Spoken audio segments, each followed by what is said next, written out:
நம் தாய்மொழி தாய்மண் உறவுகள் அனைவருக்கும் வணக்கம். இன்னைக்கு எதை பற்றி பேச போறோன்னு வீடியோவில் போய் பார்த்துக்கலாம் வாங்க. உறவுகளே, இந்த வீடியோ பார்க்க வரவங்க கொஞ்சம் பொறுமையாக பார்க்கணும். அதுவும் மெயினாக ஸ்கிப் பண்ணாமல் பார்க்கணும். கிட்டத்தட்ட 1 ஹவருக்கு மேலே இந்த வீடியோ போகும். சரிங்களா? ஓகே, பேசிடுவோமா? ரைட், வாங்க உறவுகளே. இன்னைக்கு எதை பற்றி பேச போகிறாங்கன்னு கேட்டுருவோமா? சொல்லுங்கள். இன்னைக்கு நம்மளை பற்றியும் நம்ம இதை எதுக்காக பண்ணுறோம், ஓகே, யாருக்காக பண்ணுறோன்றதை பற்றியும் ஒரு சின்ன விளக்கத்தை சொல்ல போகிறோம். சொல்லுங்க. இப்போது நமக்கு பார்த்தா நம்ம வந்து பெரிய அளவில் ஒன்றும் படிக்கலை.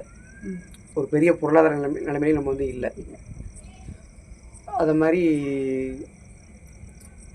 ஒரு தொழில்நுட்ப அறிவு நமக்கு வந்து கிடையாது. ஒரு புது அனுபவம். நமக்கு தெரிஞ்சது என்ன, நம்ம உழைச்சி சாப்பிட்ணும், யாரையும் ஏமாற்றக்கூடாது. ஒருத்தங்களை ஏமாத்தினா அது அவங்களுக்கு எவ்வளோ வலிக்குன்றது நமக்கு வந்து தெரியும். இன்னொன்று, வறுமைன்றது எவ்வளோ கஷ்டன்றது நமக்கு வந்து தெரியும். ஏன்னா நம்ம அதை அனுபவிக்கிறோம். அப்போ நம்மளை சுற்றி இருக்கிறவங்க வந்து எத்தனை பேர் கஷ்டப்படுறாங்கன்றத வந்து பார்க்குறோம். நம்மளால் வந்து அவங்க வந்து ஹெல்ப் நம்மளால் பண்ண முடியலனா கூட, உதவி, நீங்கள் தமிழில் பேசணும் சொல்லியிருக்கீங்க, நம்மளால் அவங்களுக்கு வந்து உதவி பண்ண முடியலனா கூட அதற்கான முயற்சி ஏதாவது நம்ம வந்து எடுக்கணும் அப்படின்றது கொஞ்சம் மெதுவாக தான் நமக்கு வந்து தோணியிருக்கு. ஏன்னா இத்தனை வருஷத்துல நமக்கு வந்து அதை பற்றி நம்ம வந்து பெருசாக எதுவுமே எடுத்துக்கல. ஒரு சுயநலமாக நம்ம வந்து வாழ்ந்துருக்கோம். அதாவது சுயநலம்னு சொல்ல முடியாதுல்ல நம்மளுக்கு. இல்லை, அதாவது இப்போ நம்ம குடும்பம், நம்ம பிள்ளைங்கள்ட்ட நம்ம வந்து வாழ்கிறோம். அது நம்மளோட கடமை. நம்ம வீட்டுக்கு நம்ம தான் வந்து உழைக்கணும். அப்படி இருக்கும்போது நம்ம சாப்பிட்ற சாப்பாடு, நம்ம போடுற ஆடைகள், நம்ம சுவாசிக்கிற காற்று, நம்ம கட்டியிருக்கிற வீடு, இது எல்லாமே வந்து நம்ம இந்த மண்ணில் தானே இருக்குது. இந்த மண்ணில் தான் நமக்கு வந்து கிடைக்குது. அப்போ இந்த நாடு நமக்கு ஒரு சுதந்திரம் கொடுத்துருக்கு. நம்ம பிள்ளைங்க வந்து படிக்கிறாங்க, வேலைக்கு போகிறாங்க, வெளியூருக்கு போனால் பேருந்தில் பயணம் பண்ணுறாங்க. இதெல்லாம் வந்து எப்படி வருது? இந்த நாட்டிலேருந்து அது மூலமாக தான் நமக்கு கிடைக்குது. அப்போ இந்த நாட்டுக்கு பண்ண வேண்டிய நம்மளோட கடமை தானே அது. அப்போ கிட்டத்தட்ட பார்த்தோன்னா ஒரு 60-70 வருஷமாகவே வந்து அரசியல் இருக்குது. ஆனால் இத்தனை வருஷத்தில் வறுமை ஒழிஞ்சிச்சான்னு பார்த்தா வந்து ஒழிக்க முடியல. அப்போ நம்ம வந்து அதுக்காக நம்ம வந்து அரசாங்கத்தை வந்து குறை சொல்ல முடியாது. அவங்களால முடிஞ்ச அளவுக்கு அவங்க போராடுறாங்க. அப்போ அதை மீறி இந்த நாட்டில் இருக்கிற நம்ம வந்து ஒன்றா சேர்ந்து நம்மளால் முடிஞ்ச காரியங்கள் வந்து நம்மளும் வந்துட்டு ஒரு முயற்சி பண்ணினா தான் ஒரு மாற்றம் வந்து நம்ம நாட்டுக்கு வந்து கிடைக்கும். அப்போ அதை பற்றி சிந்திச்சதுனால தான் நமக்கு வந்துட்டு இந்த மாதிரி ஒரு பல விஷயங்கள் நமக்கு வந்து புரிஞ்சுது. அப்போ மெயினாக நம்மக்கிட்ட வந்து ஒரு நேர்மை இருக்குது. பணத்துக்காக நம்ம வந்து யாரையும் வந்து ஏமாற்ற போகிறது இல்லை. அப்போ அந்த நேர்மை இருக்கிறதுனால தான் நமக்கு வந்துட்டு இந்த சிந்தனை வந்து தோணுது நம்ம பண்ண முடியும்ட்டு. அப்போ நேர்மைனா என்ன மாதிரி நேர்மை? இப்போ இந்த வியாபாரத்தை தொடங்கினதுக்காக வந்ததுன்னா கிடையாது. நம்மளோட சின்ன வயசுலேருந்து நேர்மை வந்து நம்ம கூடயே. அதாவது நம்ம வந்து நல்லவன்னு சொல்ல வரல, தப்பானவளாக இருந்தாலும் நல்லவனாக இருக்கணுன்றது வந்து நம்மளோட எண்ணமாக தான் அதிகமாக இருந்திருக்கு. அதுக்கு ஒரு உதாரணம், இப்போ என்னோட பள்ளி வாழ்க்கையிலே எடுத்துக்கிட்டால் எனக்கு 2 உதாரணம் நான் சொல்கிறேன். நான் 5ஆவது படிக்கும்போது எனக்கு வந்து கதை புக்கு படிக்கணும்னா ரொம்ப ஆசைப்படுவேன். அப்போ எங்கெங்கெல்லாம் கதை புக்கு படிக்க நான் போய் தேடி படிப்பேன். அப்போ இந்த பேப்பர்லாம் அந்த வரும் புக்ஸ்லாம், இந்த வசந்தம், குடும்பம் அதுட்டு வரும். பேப்பரில் கதை புக் வரும்.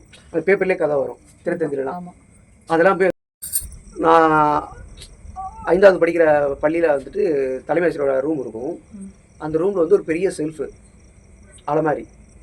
அதில் பார்த்தீங்கன்னா ஒரு வாட்டி எதாச்சே நான் உள்ளே போய் எதுக்காக உள்ளே போனேன். பார்த்தா கதை புக் வந்து பார்த்துட்டேன். ஃபுல்லாக கதை புக் அடிக்க வச்சுருக்காங்க. ஆனால் வாத்தியார்கிட்ட கேட்டால் வந்து கொடுக்க மாட்டாங்க. அப்போ வந்து என்ன ஆகுனா, அவங்களுக்கு வந்து வீடு வந்து உள்ளே தான் பள்ளிக்கூடம் இருக்கும். அந்த ஒரு சைடில் வந்து அவங்களோட வீடு இருக்குது. இந்த ஸ்கூல் விட்டுட்டா கூட வந்து அதை வந்து அதிகமாக மூட மாட்டாங்க, நைட்டில் தான் மூடுவாங்க. அப்போ நான் என்ன பண்ணுவேன்னா, பள்ளி முடிஞ்சு எல்லாம் வீட்டுக்கு போயிடுவாங்க.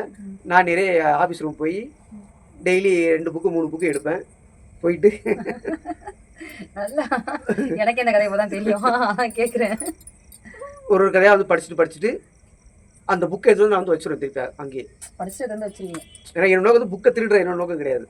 எனக்கு தான் கதையை படிக்கணும். அப்படிங்கும்போது வந்து நான் ஒரு ஒரு அந்த 3 புக்கு 4 புக்காக எடுத்துருப்பேன். அதை ஃபுல்லாக படித்து முடிச்ச அப்புறம் எடுத்துகிட்டு வந்து வைப்பேன். திருப்பி அடுத்த புக்கை எடுத்துகிட்டு போவேன். இந்த மாதிரி மாறி மாறி பண்ணிகிட்டு இருக்கேன். ஒரு நாள் சனிக்கிழமை ஞாயிற்றுக்கிழமை சனி ஞாபகம் இல்லை, லீவு நாள். அப்போ காலையிலே போகிறேன். கதவு திறந்தது, நிறைய உள்ள போயிட்டு புக்கு ஆல்ரெடி வீட்டில் 2 3 புக்கு இருந்துச்சு. அதில் வந்து கொஞ்சம் குறையா இருக்குன்ட்டு சரி அதை படித்து முடிச்சாச்சுன்னா அப்புறம் ஏன்னா லீவ் இல்லை சரி படிக்கிறதுக்கு இருக்காதுன்னு சொல்லிட்டு ஒரு 2 புக்கு எடுத்துருந்தலான்ட்டு போகிறேன். எக்ஸ்ட்ராவும் ஷூட் பண்ணியிருக்காரு ஐயா. போயிட்டு புக்கை எடுக்க உள்ளே போயிட்டேன். யாரோ வர சத்தம் கடிச்சு. என்னடா ஆள் வராங்கன்னு சொல்லிட்டு நான் வந்துட்டு வெளியே வர முடியாது. டக்குன்னு உள்ளே வந்துட்டு ஒரு சைடில் வந்து ஒளிஞ்சிட்டு அலமாரி திறந்து வச்சிட்டேன். ஆள் வரவங்க மூடுறதுக்கு அந்த டைம் இல்லை. அதனால் வந்துட்டு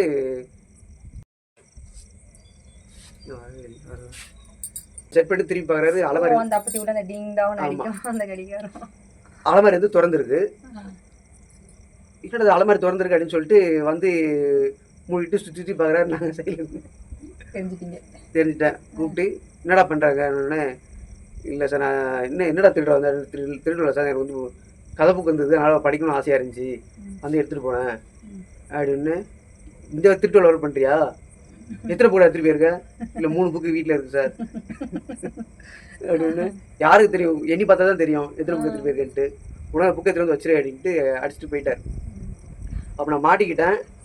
அப்படி இருந்தாலும் நான் வந்து வீட்டுக்கு போயிட்டு அந்த புக்கை எடுத்துகிட்டு வந்து திருப்பியும் வச்சுட்டு போயிட்டேன். இது ஒரு சம்பவமா. அடுத்து அதே ஸ்கூலில் வந்துட்டு அதே பள்ளிக்கூடத்தில் வந்துட்டு அவங்க வந்து கிறிஸ்டினு. அவங்க வந்து ஒரு பாதிரியார் வந்து வச்சுருந்தாங்க. அந்த ஸ்கூல்லே லீவுனால ஜெபக்கூட்டம் நடக்கும், சாயங்கால டைமில் ஜெபக்கூட்டம் நடக்கும். அப்போ அந்த பாதிரியார் கூட வந்து எனக்கு வந்து பழக்கம் ஏற்படுது. அப்போ வந்து என்ன பண்ணுவார்னா, என்னை வந்து அவர் எங்கே போனால் என்னை கூப்பிட்டு போவார். அவர் கூட அவர் வேலை பார்த்துக்கிட்டு அவர் ரூமில் போய் அவர் ரூம் க்ளீன் பண்ணிட்டு அந்த சண்டே டைம்லலாம் ஞாயிற்றுக்கிழமை டைம்லலாம் அந்த ஜெபக்கூட்டம் நடக்கும்ல, பாய் விரிக்கிறது, அந்த பெருக்கிறது, மைக்கிறது, செட் பண்ணுறது, இது எல்லாமே நான் வந்து பண்ணால் எனக்கு வந்து நல்லா செலவு பண்ணுவார். சாப்பாடு வாங்கி கொடுக்குறது, ஹோட்டலில் டீக்கில் போய் டீ வாங்கி தர்றது, போண்டா வாங்கி தர்றது அப்படின்னு சொல்லிட்டு.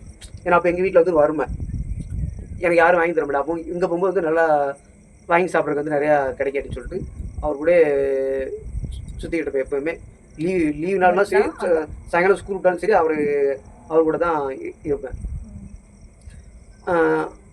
இவ்வளோக்கும் அவர் நிறைய எனக்கு வந்து அந்த இதை பற்றி பேசுவார்.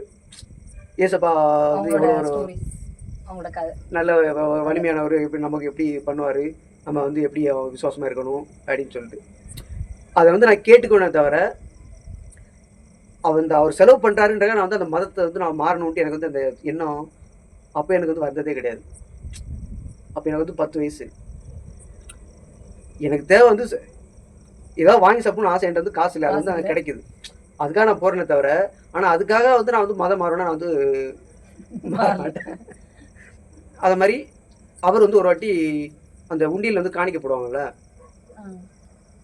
அப்போ அவர் என்னை கூப்பிட்டு இந்த மாதிரி, அதுவும் அந்த தலைமையரோட ரூமில் தான் இருக்குது இந்த உண்டியலும். அவரோட ரூம் வந்துட்டு கொஞ்சம் தள்ளி இருந்தது. என்னை போய்ட்டு அங்கே போய் காசு எடுத்துட்டு வா அப்படின்னு சொன்னார். அப்போ நான் சொன்னேன், ஆல்ரெடி நான் ஏற்கனவே திருடி மாட்டிக்கிட்டேன், அது பயமாக இருக்குது சார், அதெல்லாம் ஒன்றும் இல்லை, போய் சொல்லு, கேட்டால் கூட ஒன்றும் பிரச்சனை இல்லைன்னு. நான் பாட்டு போகிறேன், போய் காசு எடுத்துருக்கேன். அதே மாதிரி என்னடா திரும்பியும் மறுபடியும் இல்லை, ஃபாதர் தான் வந்து இத்தனை சொன்னாங்க அப்படின்னு சொன்னோன்னே அப்புறம் எதுவும் சொல்லலை. ஆனால் பார்த்தீங்கன்னா அதில் ஒரு ரூபாய் காசு நான் வந்து எடுக்கலை. எவ்வளோ எடுத்துனோ அதை அப்படியே எடுத்து போய் அங்கே எடுத்து போய் தான் கொடுத்தேன். ஏன்னா அவங்க என் மேலே வச்சுருக்க அந்த நம்பிக்கையை நான் வந்துட்டு தப்பாக யூஸ் பண்ணக்கூடாதுன்ற ஒரு எண்ணம். அது மாதிரி அது எப்படி என் மனசுக்குள்ள வந்து அது வந்ததுன்னு தெரில. அந்த சின்ன வயசுலேருந்து, அதாவது நான் பொய் சொல்ல திருடுவேன்னா இருந்தாலும் அந்த நல்லவனாக இருக்கணுன்றல எனக்கு வந்து எப்போவுமே ஒரு எண்ணம் வந்து இருந்துக்கிட்டே இருக்கும். அதில் வந்து ரொம்ப பிடிக்கும் அது. அது மாதிரி மற்றவங்கள அந்த நல்லவங்களாக இருக்கணும் பார்க்கும்போது எனக்கு வந்துட்டு ரொம்ப ஆசை இருக்குது, இவங்களாம் எப்படி அந்த மாதிரி இருக்க முடியுது அப்படின்ட்டு. இதுவா. அதுக்கப்புறம் நான் 8வது படிக்கும்போது ஒரு சம்பவம் நடந்தது. அப்போ பார்த்தீங்கன்னா எனக்கு அந்த கதை தெரியாதுப்பா உண்மையிலே, நானே இப்போ தான் கேட்டுட்டு இருக்கேன். தெரிஞ்சிருந்தா இப்போ நான் கூட அந்த பள்ளிக்கூடத்தில் வந்து ஒரு ஒர்க் புக்கு வாங்கணுன்றக்கா வந்துட்டு பசங்கள்கிட்ட வந்து 10 ரூபா வாங்க சொன்னாங்கன்னு நினைக்கிறேன். எல்லா பசங்கள்ட்டையும் 10 ரூபா. அந்த பொறுப்பை வந்து என்கிட்ட ஒப்படைச்சிட்டாங்க. அப்போ இங்கே ஒரு 3/4 பேர் கொடுத்துட்டாங்க, 1/4 பேர் தரல. நான் எடுத்துகிட்டு போயிட்டு காசை சார்கிட்ட கொடுக்குறேன். அவர் வந்து என்கிட்ட வந்து மொத்தமாக எடுத்துகிட்டு வந்து கொடு, பாதி எடுத்துகிட்டு தரதுன்னு சொல்லிட்டாரு. நானும் கிட்டத்தட்ட 1 மாதத்துக்கு மேலே காசு என் கையிலே இருந்தது. ஒரு 20 நாள் கிட்ட நான் வந்து எந்த செலவுமே பண்ணல, காசை கரெக்டாக பாக்கெட்லேயே வச்சுக்கிட்டு இருந்தேன். ஒரு லாஸ்ட் நேரத்தில் ஒரு கூட படித்த பையன் என்ன பண்ணா, ஏய் காசு ஏதாவது இருக்கு, நம்ம வந்து 1 ரூபா 2 ரூபாய்க்கு நம்ம வந்து பண்ணு இருந்துருக்கும் வாங்கி சாப்பிட்டு நம்ம வந்து லீவ், அப்போ நடுவில் லீவ் வரும், அந்த லீவில் வந்து வேலை பார்த்து அதில் காசை எடுத்து வச்சிடலாம் அப்படின்னு சொன்னோடனே அவங்க கூட சேர்ந்து டெய்லி டீக்கில் போய் பண்ணு சாப்பிட்றது, டீ சாப்பிட்றது. அப்புறம் சனியார் லீவ் வந்தது, அதில் போயிட்டு தேட்டரில் போய் படம் பார்த்தது, புரோட்டா சாப்பிட்டு ஒரு 140 ரூபாய் 150 ரூபாய் இருந்தது, எல்லாம் காலி பண்ணியாச்சு. அப்போ காலாண்டு தேர்வு லீவ் விட்டாங்க, பள்ளிக்கூடம் ஓப்பன் ஆக போகுது. நான் அந்த டைமில் வந்து அந்த லீவுனால எதுனா எங்கேயாவது வயலுக்கு வேலைக்கு போய் அந்த காசு வந்து சேர்த்துலாம் நம்பிக்கையில் இருந்தேன். லாஸ்ட்டில் பார்த்தா அந்த டைமில் வேலையே கிடைக்கல. என்னடா பண்ணுறேன்ட்டு அப்போ ஸ்கூலுக்கும் போக முடியாது, போனோடனே காசு கேட்பாங்க, பயம். ஆனால் எனக்கு வந்து அப்படியே அந்த காசை கொடுக்காம போகணுன்ற மனுஷனுக்கு வந்து ஒரு ஐயோ நம்ம நம்பி காசு வாங்க சொல்லிட்டாங்களே, இதை போய்ட்டு ஏமாற்றிட்டு போக முடியாதுன்னு சொல்லிட்டு என்ன பண்ணுறேன், என்னோடய வீட்டில் வந்துட்டு எங்கள் அம்மா வந்து எனக்கு பயந்தே காசை வந்து ஒழிச்சு வைப்பாங்க. எங்கள் வீட்டில் வேறு யாரும் திருட மாட்டாங்க, நான் வந்து திருடுவேன். அதனால் எனக்கு தெரியக்கூடாதுன்ட்டு அந்த அரிசிகளை ஒழிச்சு வைப்பாங்க, எங்கெல்லாமோ வைப்பாங்க. நான் போயிட்டு ஒரு இடத்துல தேடுறேன், லாஸ்ட்டில் அரிசிகளை வந்து காசு இருந்தது, எடுத்து ஸ்கூலுக்கு போக முடியாது. அதனால் வந்துட்டு அந்த என் கூட சேர்ந்து வாங்கி சுற்றினா பார்த்தீங்களா, அந்த பையன்கிட்ட காசை கொடுத்துட்டு நான் வந்துட்டு என் கையில் சுத்தம், அதாவது மொத்த காசு எடுத்து நான் அவனை கொடுத்துட்டேன். என் கையில் வந்து ஒரு ரூபா காசோட கிடையாது. அப்போ எங்கள் ஊர்லேருந்து திருநெல்வேலிக்கு வந்து 40 கிலோமீட்டர். நான் வந்து எங்கள் ஊரில் அதுக்கப்புறம் நாங்கள் இருக்க முடியாது, ஒரு பயம் வந்துருச்சு. ஏன்னா எங்கள் அம்மா அடிப்பாங்க அப்படின்னு சொல்லிட்டு அங்கேருந்து நடக்க ஆரம்பிச்சிட்டேன். ஆமாம், அதாவது அடிக்கி பயந்து. 2வது எங்கள் அம்மா வந்து ரொம்ப கஷ்டப்பட்டாங்க, அந்த காசு அவங்களுக்கு எப்படியா திருப்பி கொடுத்துடணும். ஏன்னா எங்கள் அப்பா கிடையாது, எங்கள் அம்மா தான் எங்களை வந்து கஷ்டப்பட்டு வளர்த்தாங்க. அப்போ அந்த கஷ்டம் எனக்கு புரிஞ்சாலும், ஆனால் இது அடுத்தவங்களோட காசாச்சு, அதை வந்து நம்ம வந்து ஏமாற்றக்கூடாதுன்றனால வந்துட்டு அதை எடுத்து கொடுத்துட்டு, ஆனால் வந்து மனசு கேட்காம இது எப்படியா நம்ம வந்து சம்பாரிச்சுன்னு நான் வந்துட்டு அந்த திருவள்ளிக்கு போய் நம்ம எதனா வேலை பார்க்கலாம் அப்படின்னு சொல்லிட்டு நடக்க ஆரம்பிச்சிட்டேன். பஸ் வருது, நான் பைக்கில் போகிறாங்க, ஆனால் யார்கிட்டையும் எனக்கு வந்து கேட்கணும்னு தோணலை. நடந்தே வந்து திருநெல்வேலி ஜங்ஷன் வரைக்கும் நான் நடந்தே போயிட்டேன். அந்த தச்சநல்லூர்னு ஒரு ஊர் இருக்கும், அது வரைக்கும் வந்து நடந்தே போயிட்டேன், ஒரு 35 கிலோமீட்டர் நினைக்கிறேன். அதுக்கப்புறம் அது வந்து ஒரு சிட்டி மாதிரி வந்துச்சு எனக்கு வந்து. அதனால் அது வரைக்கும் வந்து ஃபுல்லாக காடு மாதிரி தான் இருக்கும், சின்ன கிராமம். அது பாட்டு ஆள் இருக்க மாட்டாங்க, நான் பாட்டு போயிட்டேன். அதுக்கப்புறம் நிறைய ஆளுங்களை பார்த்து எனக்கு வந்து பயம் வந்துருச்சு, யாருன்னா என்ன கேட்பாங்களோ அப்படின்னு சொல்லிட்டு தங்கி நிற்கும்போது, அப்போ இன்னொரு பையனும் அவன் அடிக்கடி அந்த மாதிரி வந்துடும் போல வீட்டை விட்டு. அவனும் வந்து பஸ்ஸுக்காக நிற்கும்போது நான் ஒரு மாதிரி பயந்து நிற்கிற பார்த்து, என்னடா தம்பி என்ன பண்ணுற அப்படின்னோடனே, இந்த மாதிரி பிரச்சனை நான் வந்து சொல்லாம வந்துட்டேன் அப்படின்னோடனே, இப்போ என்ன பண்ணணும், எனக்கு எதாவது வேலை வேணும் அப்படின்னு. சரி வர ஹோட்டலில் சேர்த்து விட அப்படின்னு சொல்லிட்டு திருவள்ளிக்கு. அதுக்கப்புறம் அவன் வந்து ஒரு லாரியில் வந்து கூப்பிட்டு போனான், லாரியில் கை காட்டி அதில் வந்து ஃப்ரீயாக சும்மா இலவசமாக எடுத்துகிட்டு போய் விட்டாங்க. அங்கே போயிட்டு ஒரு ஹோட்டல்லே வந்து வேலை கேட்குறோம். சின்ன பையன் சொல்லிட்டு எனக்கு எங்கேயுமே வேலை தரமாட்டேன்ட்டாங்க, பயங்கரமான பசி வேறு. அப்புறம் இருட்ட ஆரம்பிச்சிச்சு. இதுக்கப்புறம் என்ன பண்ணுறதுன்னு தெரியாதுன்னு சொல்லிட்டு முடிச்சிருக்கோம். அப்புறம் அந்த ஹோட்டலுக்கார் வந்து கூப்பிட்டு, என்ன தம்பி சாப்பிட்டீங்களான்னு கேட்டார். இல்லைங்க வேலை தேடி இருக்கோம் அப்படின்னு. உனக்கு வந்து வேலை கொடுக்க முடியாது, இங்கே சின்ன பையனாக இருக்கீங்க, வேணா பசி எடுத்தால் சாப்பிட்டு போங்கன்னு சொல்லி எங்களை 2 இடத்தையும் சாப்பிட சொன்னார். சாப்பிட்டுட்டு படுக்கிறதுக்கு வந்து இடம் இல்லை. அப்போ அங்கே தாமிரபரணி ஆறு பக்கத்துலேயே இருந்தது. அங்கே போயிட்டு அந்த அந்த பாலத்துக்கு கீழே வந்துட்டு திண்டு மாதிரி இருக்கும், அந்த பாலம் தூணுல, அந்த தூணில் வந்து திண்டு மாதிரி இருக்கும். அப்போ தண்ணி கம்மியாக தான் இருந்தது. அந்த திண்டில் தான் 2 பேரும் படுத்து தூங்கிட்டு காலையில் எழுந்துச்சு அங்கேயே குளிச்சுட்டு திருப்பி ஹோட்டலில் தேடி அலையிறோம். அப்புறம் ஒரு ஹோட்டல் வந்துட்டு ஒரு சந்தூரில் இருந்தது. சந்துக்குள்ள வந்து நான் வந்துட்டு அப்போ உள் வேலைக்கு வந்து வச்சுக்கிட்டாங்க, அந்த பாத்திரங்கள் கழுவுறதுக்கு, அந்த சாப்பாடு கூட எடுத்து வந்து வைக்கிறதுக்கு. அந்த மாதிரி அங்கே வேலை பார்த்து ஒரு 1 மாதம் கிட்ட வந்து வேலை பார்த்தேன். அப்போ அதுக்கப்புறம் தண்ணி ஊற்ற சொன்னாங்க கடைக்கு வர வாடிக்கையாளர்களுக்கெலாம். அப்போ தண்ணி ஊற்றும் போது பார்த்தா எங்கள் பள்ளிக்கூட வாத்தியாராக வந்து உட்காந்துருக்கேன். எங்கே போனாலும் வாத்தியார் கரெக்டாக வந்திருக்காரு. அவர் பார்த்துக்கிட்டே உன்னை ஊரெல்லாம் தர்றாங்கன்னு இங்கே வந்துருக்கேன்னு சொல்லிட்டு ஹோட்டல் மேனேஜரை கூப்பிட்டு, இந்த பையன் ஊரில் சொல்லாமலாம் ஓடி வந்துட்டான், இவனை தயவு செஞ்சு எங்கேயும் விட்டாதீங்க, நாங்கள் வீட்டிலேருந்து ஆளணும். இது பேர் தான் ஆனந்த கண்ணீரா, சிரிப்பாக வருது. ஊரில் போயிட்டு எங்கள் பெரியப்பா கிட்ட போய் சொல்லிட்டாரு. அடுத்த சாயங்காலம் பார்த்துட்டு போனார். நைட்டு தூங்கிட்டோம். காலைல எந்திக்கும் போது எங்கள் பெரியப்பா வந்து நிற்கிறாரு. என்னை பார்த்தோன்னே எங்கள் பெரியப்பாவுக்கு அழுத தாங்க முடியல, பயங்கரமாக அழுதாரு. அழுது ஏன்டா இந்த மாதிரிலாம் பண்ண, பிரச்சனை எதனா ஏன்டா சொல்லக்கூடாதா, அப்பா நான் இல்லையா அப்படின்னு சொல்லிட்டு அப்புறம் பேசி அந்த சம்பளத்தெல்லாம் வாங்கிட்டு கிளம்பியாச்சு. சம்பளம் வாங்கினீங்க? சரி ஞாபகம் இல்லை. ஆனால் அந்த 150 ரூபா என்னமோ இருந்து எடுத்திருந்தேன். அந்த காசு வந்து 250 ரூபா என்னமோ கிடச்சிதுன்னு நினைக்கிறேன். உடனே எடுத்துகிட்டு போயிட்டு எங்கள் அம்மாட்ட போயிட்டு காசை கொடுத்துட்டேன். இதில் என்ன பிரச்சனைனா, நான் ஒரு பையன்கிட்ட காசு கொடுத்துட்டு போனேன்ல, அந்த பையன் வந்து பள்ளிக்கூடத்தில் வந்து காசு கொடுக்கல. அவன் என்ன பண்ணான்னு தெரியல. ஆனால் பள்ளிக்கூடத்தில் என்ன நினச்சிட்டு இருக்காங்கன்னா, நான் தான் வந்து காசை எடுத்துகிட்டு போயிட்டேன் அப்படின்னு சொல்லிட்டு. அப்போ போய் கேட்டிங்களா? நான் பள்ளிக்கூடத்துக்கு போல அந்த எங்கள் பெரியப்பா வந்து கடை போட்டுப்பாரு. அந்த கடையில் வந்து உட்காந்துருக்கும்போது எங்கள் அந்த வாத்தியார் வந்து வராரு. இன்னும் பார்த்துட்டு ஏன்டா காசை நீ பாடு போயிட்டியா, ஒழுங்காக காசு எதுவும் கொடு அப்படின்னு. இல்லை சார், காசு வந்து நான் அவன்கிட்ட கொடுத்துட்டு போயிட்டேன் அப்படின்னா. இல்லையா, அவன் எதுவும் தரவே இல்லையா அப்படின்னு. அப்போ ஸ்கூலுக்கு பள்ளிக்கூடத்துக்கு வா அப்படின்னு சொல்லிட்டு போயிட்டாரு. மறுநாள் அப்புறம் வந்து பள்ளிக்கூடத்துக்கு போயிட்டு அவனை கூப்பிட்டு பேசும்போது தான் வந்துட்டு சொல்கிறான், அவன் அவன்கிட்ட கொடுத்துட்டான், நான் தான் தரல அப்படின்னு சொல்லி திருப்பி அவங்க அப்பா கிட்ட போய் சொல்லி அவங்க அப்பா வந்து காசை கொடுத்துட்டு போனாங்க. அதுக்கப்புறம் எனக்கு படிக்கிறதுக்கு வந்துட்டு விருப்பம் இல்லை, ஒரு மாதிரி ரொம்ப அசிங்கமாயிடுச்சு. அதுக்கப்புறம் நான் வந்துட்டு எங்கள் அம்மா வந்து எங்கள் அண்ணனும் எங்கள் அம்மா வந்து நான் படிக்கணும்னு நினச்சி பள்ளிக்கூடத்துக்கு தான் போக சொன்னாங்க. நான் விருப்பமெல்லாம் போயிட்டு ஒரு வாரம் போய் பார்த்தேன், செட் ஆகலை. அதுக்கப்புறம் இதுக்கு இங்கே இருக்க முடியாதுன்னு சொல்லிட்டு திருப்பியும் வீட்டிலேருந்து காசு எடுத்துட்டு ஊர்லேருந்து பஸ் ஏறி மெட்ராஸுக்கு வந்துட்டேன். சென்னை கூடி வந்துட்டாங்க.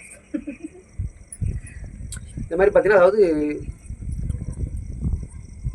அது சின்ன சின்ன திருட்டுக்களை பண்ணால் கூட வந்து என்னென்னா, அதில் வந்து ஒரு நேர்மையோட தான் நான் வந்து வாழ்ந்துருக்கேன். அது வந்து இன்னைக்கு வரைக்குமே நான் வந்து கடைப்பிடிக்கிறேன். அதாவது பணத்துக்காக வந்து யாரையும் வந்து ஏமாற்றணும், அந்த பணம் வந்து ரொம்ப வந்து முக்கியம் அப்படின்றது இல்லாமல், எனக்கு நான் வறுமையில் இருக்கிறேன்னா, அதாவது அதை நான் வேலை செஞ்சு ஒரு சம்பளம் வாங்கி அதை நான் சமாளிக்கும் போது அதில் வந்து எனக்கு ஒரு திருப்தி கிடைச்சிது, ஒரு பெருமையும் கிடைச்சிது. என்னோட கஷ்டத்தை வந்து நானே பார்த்துக்கிட்டேன் அப்படின்ற மாதிரி. இந்த மாதிரி சூழ்நிலை தான் அப்போ வந்து இந்த திட்டத்தை வந்து நான் வந்து உருவாக்கினேன். அப்போ நம்ம வீடு எந்த மாதிரி எப்படியோ அதே மாதிரி தான் நம்மளோட நாடும். அப்போ நம்ம குடும்பத்தை எப்படி உழைக்கணுமோ நம்ம நாட்டுக்காகவும் அதை வந்து உழைக்க வேண்டிய நம்மளோட வந்து கடமை. புரிஞ்சுதா? அப்போ நம்மளால முடிஞ்ச ஏதாவது ஒன்று பண்ணணுன்றதுக்காக தான் இந்த திட்டத்தை நான் வந்து உருவாக்கிருக்கேன். தவிர இது வந்து சம்பாதிக்கணும், பணம் தான் முக்கியம், இந்த நோக்கம் இதில் வந்து கிடையாது. இது வந்து என்னென்னா, அதாவது அந்த தாய் மொழியும் தாய் மண்ணுன்றது வந்து நிறைய பேருக்கு வந்து ஒரு பிடிச்சமான விஷயம். அதில் வந்து ரொம்ப நேசிக்கிறவங்க இருக்காங்க. ஆனால் அவங்களால பார்த்தா அவங்களோட பிறந்த மண்ணில் வந்து வாழ முடியாது. சொந்தங்களோடையும் அந்த பிறந்த அந்த தாய்மொழி நாட்டிலையும் அந்த மண்ணிலையும் வாழ்கிறதுக்கான சூழ்நிலை வந்து அவங்களுக்கு வந்து அமையாது. ஏன்னா அந்த ஃபீலிங் நிறைய இருக்குது. வருமானத்துக்காகவும் குடும்ப கஷ்டத்துக்காகவும் குடும்பத்தை பிரிஞ்சு நாட்டை பிரிஞ்சு வெளியூரில் வெளிநாட்டில் போய் வந்து வேலை செய்கிறாங்க. அப்போ இந்த ஒரு பணம்ன்ற விஷயத்துக்காக வந்து இந்த மாதிரி வந்து யாரும் வெளிநாட்டுக்கு போய் கஷ்டப்படக்கூடாது, தன்னோட சொந்த நாட்டில் அதாவது இப்போ ஆசைப்பட்டு போகிறாங்க ஒரு விதம், ஊர் சுற்றி பார்க்க ஆசைப்பட்டு இப்போ வந்து போவாங்க. அவங்களாம் போயிட்டு அவங்க வந்து அது ஜாலியாக தான் இருக்கும். ஆனால் அந்த மனமே இல்லாமல் ஒரு வழி இல்லாமல் போகிறவங்க வந்து அவங்க வேலை பார்ப்பாங்க தவிர மனசு ஃபுல்லாக வந்துட்டு அது இங்கே தான் இருக்கும். ஏன்னா அதை நான் வந்து அனுபவிச்சிருக்கேன். எனக்கு வந்து என்னோடய குடும்பம் என்னோடய ஊருன்ட்டு எனக்கு வந்து ரொம்ப பிடிக்கும். ஆனால் பார்த்தீங்கன்னா சின்ன வயசுலேருந்து எனக்கு வந்து அது வாழ்றக்குள்ள இது வந்து எனக்கு, அதாவது இப்போ நான் சென்னையில் தான் இருக்கிறேன், ஒரு 700 கிலோமீட்டர் தான் டிஃப்ரெண்ட். ஆனால் அப்போ கூட வந்து எங்கள் ஊரில் என்னால் போய் வாழ முடியலன்ற வார்த்தை எனக்கு வந்து இன்றைக்கு வரைக்கும் இருக்குது. அப்போ இந்த மாதிரி அதாவது இந்த பணன்ற ஒரு விஷயத்துக்காக வந்துட்டு யாரும் இந்த தாய் மண்ணையும் தாய் மொழியையும் தன் சொந்தங்களையும் விட்டுட்டு போகக்கூடாது. அவங்களுக்கு வந்து அதுக்கு என்ன பண்ணணும்னா, அப்போ அவங்களுக்கு தேவையான வருமானம் கிடைச்சது அவங்க ஏன் வெளியே போகிறாங்க? அப்போ அதுக்கு வந்து நம்ம வந்து என்ன பண்ண முடியுன்றக்காக தான் நம்ம வந்து நிறைய விஷயங்கள் வந்து அதில் பார்த்துக்கணுன்னா வந்து அந்த புது திட்டத்தை நம்ம வந்து உருவாக்கி அது எந்த அளவுக்கு வந்து சக்ஸஸ்ஃபுல்லாக வெற்றிகரமாக கொண்டு போக முடியுமோன்றதா வந்து நாங்கள் கொஞ்சம் ஒரு முயற்சி எடுத்து போய் இது வந்து முயற்சி தானே தவிர மற்றபடி பார்த்தா வந்து இது ஏமாத்தணுன்ற எண்ணம் வந்து சுத்தமாக கிடையவே கிடையாது. இதுக்கு வந்து உங்களோட சப்போர்ட் எனக்கு வந்து கிடைச்சதுன்னா இதை வந்து ஒரு பெரிய லெவலில் வந்து எங்களால் வந்து கொண்டு போக முடியும். இப்போ நீங்கள் உங்களோட ஆதரவு வந்து எங்களுக்கு வந்து கண்டிப்பாக தேவைப்படுது. ஆதரவு பணமானால் பணன்றது நம்மளோட வரும். இப்போ ஒரு 1000 ரூபாய் நான் ஒரு முதலீடு கேட்குறேன்னா அந்த பணத்தை நான் வந்து வாங்குறத விட அது எனக்கு வந்து அந்த பணம் வரை இன்னும் விருப்பம் கிடையாது, உடன்பாடும் கிடையாது. ஆனால் இது சீக்கிரம் ஒருத்தரோட வளர்ச்சியை மட்டும் கருத்தில் வச்சு இந்த திட்டத்தை நம்ம வந்து உருவாக்கலை. ஒரு நாட்டோட வளர்ச்சி, ரெண்டாவது அந்த வறுமைன்றதே நம்ம நாட்டில் வந்து இருக்கக்கூடாதுன்றது எங்களோட ஒரு பெரிய கனவு. அப்போ அதுக்கு வந்து அப்படி ஒரு திட்டத்தை வந்து கட்டமைக்கணும்னா அதுக்கு வந்து ஒரு முதலீடு தேவைப்படுது. அது வந்து நம்மக்கிட்ட இல்லை. அப்போ இது ஒரு பல பேர்கிட்ட வாங்கி நம்ம பண்ண போகிற காரியத்துக்கு அதை வந்து பயன்படுத்துகிறோம். ஒரு நிமிஷம் ஃபேமிலிஸ், சாரி உறவுகளே. நம்ம அந்த பணத்தை வாங்கிட்டு அந்த பணத்தை நம்ம வந்து அவங்கள வந்து அப்படியே விட போகிறது இல்லை. அவங்கள்ட்ட 1000 ரூபா நம்ம எப்படி வாங்குறோமோ அந்த காசு வந்து அதே மாதிரி நம்ம வந்து திருப்பி வந்து கொடுத்துட்றோம். ஆனால் அதை கொடுக்கறதுக்கு ஒரு சின்ன வழிமுறைகள் வந்து நம்ம வந்துட்டு பண்ணுறோம். என்னென்னா இப்போ 1000 ரூபா கொடுக்குறதா வந்து அப்படியே ஒரு பொருள் வாங்கி சர்வீஸ் செய்ய உடனே 1000 ரூபா அப்படியே கழிக்க முடியாது. இன்றைக்கி 1000 ரூபாய் நீங்கள் தரீங்க, அப்போ இன்றைக்கி நான் 1000 ரூபாய்க்கு நான் சர்வீஸ் பண்ணி கழிச்சிக்கிறேன், பொருள் வாங்கி கழிச்சிக்கிறேன்னா அப்போ உங்கள்கிட்ட வாங்குறதுல வந்து எனக்கு பிரயோஜனமே ஆகாது. நீங்கள் கொடுக்குற 1000 ரூபா வந்து இந்த திட்டத்துக்கு வந்து பயன்படுத்த போட்டுருவேன். அது வந்து அது வேலை செய்ய ஆரம்பிக்கும். உங்களோட காசு வந்து என்னென்னா என்னோட உழைப்புலேருந்து வர லாபத்தை வச்சு கொஞ்சம் கொஞ்சமாக உங்களுக்கு வந்து நான் கழிப்பேன். அப்போ உங்கள்கிட்ட வாங்குற 1000 ரூபா ஃபஸ்ட்டு நான் உங்களுக்கு வந்து திருப்பி கொடுப்பேன். அதுதான் உங்களோட காசு திருப்பி சீக்கிரம் எந்த கொடுக்கணுன்றதை என்னோட மெயின். எந்த அளவுக்கு இப்போ நம்ம 1000 ரூபாய் வாங்கினோம்னா அதை உடனே ஒரு அவங்க வாங்குறத விட அதை கொடுக்கணுன்றதுல தான் எனக்கு வந்து பெரிய கவனம் இருக்குது. ஏன்னா அந்த காசுன்றது எவ்வளோ முக்கியன்றது எனக்கு தெரியும். அதுக்காக ஒருத்தர் எவ்வளோ கஷ்டப்படுறாங்கன்றதும் வந்து எனக்கு வந்து புரியுது. ஆனால் நம்ம வந்துட்டு எவ்வளோ விஷயங்கள் நம்ம போய் வந்து ஏமாறுறோம். ரெண்டாவது தேவையில்லாத எவ்வளோ செலவு நம்ம வந்து பண்ணுறோம். இப்போ இந்த காலத்துக்கு வந்து 1000 ரூபான்றது வந்து ஒரு சின்ன விஷயம்தான், சின்ன விஷயம்னு சொல்ல முடியாது. ஆனால் அதுக்கும் கஷ்டப்படுற ஆளுங்க நம்ம நாட்டில் இருந்து இருக்காங்கன்றது எவ்வளோ பெரிய கொடுமை பாருங்க. அதாவது 5000 10,000 அசால்ட்டாக செலவு பண்ணுறவங்க இருக்காங்க. ஆனால் அவங்க மத்தியில் தான் இந்த 1000 ரூபாய்க்கு கஷ்டப்படுறவங்களும் இருக்காங்க போது வந்துட்டு அது ரொம்ப அதான் நாங்களும் இருக்கிறோம். அது அப்படி அந்த வேதனை. அது இப்போ என்னோட வறுமை வந்து எனக்கு வந்து பெருசாக தெரியல. ஏன்னா நான் வந்து சின்ன வயசுலேருந்து நான் வந்து கஷ்டப்பட்டு தான் வாழ்ந்துருக்கோம். அது வந்து எங்களுக்கு வந்து பழகிருச்சு. அதை ரசித்து நாங்கள் வந்து வாழ கற்றுக்கிட்டோம். அதனால் எங்களுக்கு வந்து ஒரு பெரிய விஷயமா தெரியல. ஏன்னா அந்த வரும் எங்களோட கடனை அடைப்போம், நாங்கள் சாப்பிடுவோம். ஒரு அந்த நிம்மதி இருக்குன்றனால வந்து எங்களுக்கு வந்து மற்ற வசதி எங்களுக்கு வந்து பெருசாக தெரியல. வசதியாக நிம்மதியான பார்க்கும்போது எங்களுக்கு வந்து நிம்மதி போகுதுன்னு நினச்சோம். அதுக்கேற்ற மாதிரி ஒரு வாழ்க்கை வந்து எங்களுக்கு வந்து அமைஞ்சிருச்சு. அதுக்கேற்ற மாதிரி மனைவியாக அமைஞ்சாங்க, அதுக்கேற்ற மாதிரி பிள்ளைங்களாம் அமைஞ்சாங்க. அவங்களும் வந்து எங்களுக்கு ஆமாம் புரிஞ்சு நடந்துக்கிற குழந்தைங்க ரெண்டுமே. அதுக்கும் நன்றி சொல்லணும். ரொம்ப அது நம்ம சொல்லுவோம் இல்லையா, நம்ம எப்படி வறுமையில் வளர்ந்தோம் அப்படின்றது நம்மளுக்கு தெரியும். ஆனால் ஒரு சில இதை எடுத்து சொல்லுவோம், புரிஞ்சுப்பாங்க. இதுதான் வேணுன்ற ஒரு அடமோ அந்த இது எதுவுமே வந்து இருக்காது. வேண்டாம் இப்போ இல்லைன்னா நெக்ஸ்ட் டைம் நம்ம அப்புறம் அப்படின்னும் போது சரி ஓகே அப்படின்ட்டுருவாங்க. இப்போ இந்த யூடியூப்பில் நிறைய பேர் வந்து பார்த்தீங்கன்னா அவங்களோட வியாபாரத்தை டெவலப் பண்ணுறதுக்கும் ஒருத்தவங்க வந்து ஒரு வருமானம் வேணுன்றக்கா நம்மளால் என்ன சம்பாதிக்க முடியுன்றக்காக தான் வீடியோ போடுறவங்க நிறைய பேர் இதில் வந்து இருக்காங்க. ஆனால் நாங்கள்லாம் பார்த்தீங்கன்னா அதுக்காக அந்த சேனலை தொடங்கவே இல்லை. என்னோட நோக்கம் வந்துட்டு நான் பண்ண போகிற விஷயம் வந்து எல்லாருக்கிட்டே போய் சேரணும். இதன் மூலமாக வந்து மற்றவங்களுக்கு வந்து நம்மளால் வந்து என்ன பண்ண முடியுமா அந்த ஒரு எண்ணத்தில் தான் நான் வந்துட்டு உருவாக்குறேன். மற்றபடி பார்த்தீங்கன்னா வந்து இந்த ஜாலியாக பேசி இது பண்ணுறதோ வந்துட்டு அந்த மற்றவங்க பண்ணுற மாதிரி இந்த கண்டென்ட் ரெடி பண்ணுறது இந்த இதெல்லாம் எங்களுக்கு வந்து கிடையாது. ஏதோ எங்களுக்கு தெரிஞ்சது எங்களுக்கு என்ன தோணுதோ அதை வந்து பேசுவோம். அந்த கற்பனை கூட எங்களுக்கு பேச தெரியாது. அந்த இதுதான் பேசணும் இப்படிதான் வந்து இது கொண்டு போகணுன்றதுலாம் எனக்கும் தெரியும். அதிகம் பேச கூட தெரியாது. எங்களால் தெரியும், எங்களுக்கு தெரிஞ்சதை நான் வந்து இது பண்ண கூச்ச விட பேசுவோம். அவ்வளோதான். ஏதோ அப்படியே ஒரு டைம் பாஸுக்கு நானும் ரீல்ஸ் பண்ணுவேன். எது தெரியுதோ அது பண்ணுவேன், அவ்வளோதான். இது பார்த்து அது வந்து தனியாக தான் வச்சுருவோம். அது வந்து இதில் சொன்னதே கிடையாது. நான் தனியாக வச்சுருக்கேன். என்னோட சேனலையும் கொஞ்சம் பாருங்கள் ஓகேவா. பவானி தங்கவேல் சேனல். ஓகே, ஷார்ட்டாக வந்து பவாவேல் விளாக்ஸ்ன்னு போட்டிருப்பேன். நான் உங்ககிட்ட எதிர்பார்க்குறது வந்து ஆதரவு. ரெண்டாவது நீங்கள் என்கிட்ட ஏதாவது ஒரு பொருள் வாங்கினா போதும். நீங்கள் வந்து என்கிட்ட வந்து போய் எல்லா பொருளும் என்கிட்டே வாங்க, நீ வந்து காலம்புல நான் என்கிட்டே வாங்கி நான் சொல்லவே மாட்டேன். இந்த திட்டத்தோட நோக்கமும் அது கிடையாது. இது வந்து மற்றவங்களுக்கு வந்து பயன்படணும். அது எப்படி பயன்படும்னா இப்போ வந்து இல்லாதவங்களும் நம்மகிட்ட வாங்குவாங்க, இருக்கிறவங்களும் நம்மகிட்ட வாங்குவாங்க. அந்த பணம் சேரும்போது அதோட லாபம் வந்து எல்லாருக்குமே போய் சேரும். இருக்கிறவங்க இல்லாதவங்க இல்லை, இருக்கிறவங்களுக்கும் அந்த லாபம் போகும், இல்லாதவங்களுக்கும் போகும். அப்போ ஆனால் சரிசமமாக போகும்போது என்ன ஆகும்னா எல்லாருமே வந்துட்டு ஒரு பயனடைவாங்க. அப்போ அந்த நம்ம தமிழ்நாட்டை பொறுத்தவரைக்கும் அந்த வறுமைன்றது இருக்கக்கூடாது அப்படின்றது தான் நம்மளோட ஒரு பெரிய கனவு. அப்போ மெயினாக இன்னொன்று சொல்லியிருந்தீங்க, அவங்களுக்கு நஷ்டமோ ஆல்ரெடி சொல்லியிருக்கோம் நிறைய வீடியோஸ். அதான் இதில் அவங்க நஷ்டப்படுற எதுவுமே இல்லை. இப்போ நம்ம பொருள் கூட அதனால தான் பார்த்தீங்கன்னா அன்றாட தேவைகளான பொருளை தான் நாங்கள் வந்து சொல்கிறோம். ஒரு மளிகை பொருளாக இருக்கட்டும், ட்ரெஸ்ஸாக இருக்கட்டும், இந்த மாதிரி நம்ம பண்ண போகிற எந்த விஷயமே பார்த்தீங்கன்னா தேவையில்லாத பொருள் எதுவுமே இருக்காது, தேவையில்லாத சர்வீஸ்னு எதுவுமே இருக்காது. ரெண்டாவது, இது எல்லாத்தையும் நீங்கள் வந்து பண்ணணும்னு நான் வந்து சொல்லவே மாட்டேன். இப்போ இத்தனை பொருள் வைக்கிற ஒரு 1000 பொருள் நான் வச்சுருக்கேன்னா அதில் உங்களுக்கு தேவைப்படுற ஏதாவது ஒரு பொருளை நீங்கள் வாங்க தான் நான் சொல்லுவேன். இந்த மாதிரி ஒரு ஒருத்தர் நீங்கள் வந்து ஒரு பொருள் வாங்கினாலே அது வந்து மற்றவங்களுக்கு வந்து போய் உதவியாக போய் சேரும். இது வந்து என்னென்னா, அதாவது இது கேட்கும்போது வந்து கொஞ்சம் ஒரு நம்பிக்கை இல்லாத மாதிரி தான் தெரியும், இது எப்படி நடக்கும், எப்படி இது பண்ண முடியும். ஆனால் நான் போட்டு வச்சுருக்க திட்டம் வந்து என்னென்னா, உங்கள் மூலமாக கிடைக்கிற ₹1 இருந்தால் கூட அது வந்து சேரும்போது அது வந்து வேறு மாதிரியான ஒரு லெவலில் கொண்டு போய் வந்து சேர்க்கும் நம்மளை. அதாவது சிறு துளி பெருவளம்ன்றது தான் நம்மளோட திட்டத்தோட வந்து ஒரு குறிக்கோள். நம்ம வந்து ஒருத்தர் மூலம் நமக்கு வந்து எவ்வளோ வருமானம் எவ்வளோ வியாபாரம் நடக்குது, எவ்வளோ வருமானம் வருதுன்றது நமக்கு வந்து அவசியம் இல்லை.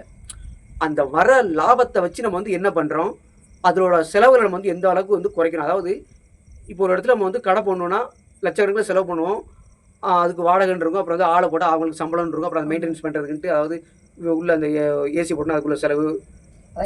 ஆமாம், அப்போ மாதம் அதுக்குன்னு ஒரு செலவுன்னு இருக்கும், அதுக்கு சம்பளம் நிறைய விஷயம், அந்த செலவு நிறைய இருக்கும் அந்த வருமானத்திலேருந்து. அப்போது அந்த வருமானத்தை நான் வந்து எடுத்துக்கிறோம், அந்த செலவை வந்து எந்த அளவுலாம் கம்மி பண்ண முடியுன்றது வந்து அந்த செலவை கம்மி பண்ணுறது தான் நாங்கள் வந்து நிறைய திட்டத்தை போட்டு வச்சுருக்கோம். அப்போது இந்த மாதிரி போகிற செலவுகளை வந்து தடுத்து அதை வந்து வருமானமாக நம்ம வந்துட்டு நம்ம குழுவில் யாரெல்லாம் இணைகிறாங்களோ அவங்களுக்கு வந்துட்டு பகிர்ந்து கொடுக்க போகிறோம். இதுதான் இந்த திட்டம். ரொம்ப ஒரு எளிதான திட்டம் தான்.